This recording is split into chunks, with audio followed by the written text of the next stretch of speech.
সকাল থেকে লম্বা লাইনে দাঁড়িয়ে এভাবেই গণতান্ত্রিক অধিকার প্রয়োগ করেছেন ভারতের সাধারণ ভোটাররা। শনিবার উত্তরপ্রদেশ, বিহার, হিমাচল প্রদেশ, পাঞ্জাব, উড়িষ্যা, ঝাড়খণ্ড ও পশ্চিমবঙ্গের ৫৭ আসনে ভোট গ্রহণের মধ্য দিয়ে শেষ হল ৭ দফার ভোট পর্ব।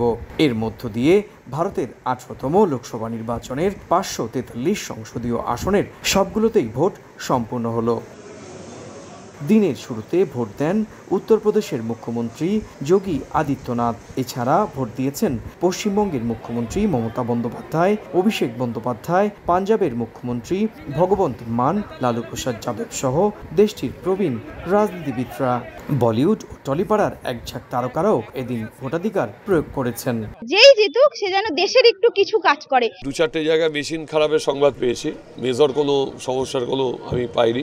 সবসময় আমার মনে হয় এই ডেমোক্রেটিক রাইট প্রত্যেকটা মানুষের দেওয়া উচিত এবং সেটা আমাদের ডেমোক্রেটিক রাইট আর আমাদের সেটা এক্সারসাইজ করা উচিত। শান্তিপূর্ণভাবে ভোট হচ্ছে, সবাই ভোট দিচ্ছে। নগদে ৫০০ টাকা বা তার বেশি পেমেন্টে পেতে পারেন ঢাকায় জমিসহ ২০ কোটি টাকার পুরস্কার। পশ্চিমবঙ্গে ৯টি আসনেও হয় ভোট গ্রহণ। উত্তর ও দক্ষিণ কলকাতা, যাদবপুর, ডায়মন্ড হারবার, বারাসাত, দমদম, বসিরহাট, জয়নগর, মথুরাপুরে হয় ভোট গ্রহণ।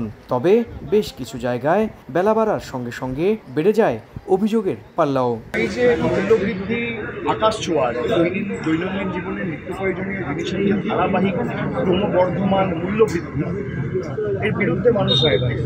ভারতের ২৮টি রাজ্য, ৮টি কেন্দ্রশাসিত অঞ্চল মিলে ৩৬টি প্রশাসনিক অঞ্চলে দীর্ঘ ৪৭ দিনের ভোট উৎসব শেষ হলো এদিন। ১৯ এপ্রিল প্রথম দফার ভোট গ্রহণের মধ্য দিয়ে গণতান্ত্রিক অধিকার প্রয়োগের আয়োজন শুরু করে নির্বাচন কমিশন। এর আগে গেল ৬ দফায় গড়ে ভোট পড়েছে ৬৬%। ভোটের ফল প্রকাশ হবে ৪ জুন। শেষ হলো ৪৭ দিন ব্যাপী ভারতের গণতন্ত্রের প্রধানতম উৎসব ১৮তম জাতীয় লোকসভা নির্বাচন। এখন অপেক্ষা ৪ জুন, সেদিনই জানা যাবে আগামী ৫ বছরের জন্য ভারতের শাসনভার কাকে দিলেন দেশটির ৯৭ কোটি ভোটার। কলকাতা থেকে সুব্রত আচার্য, সময় সংবাদ।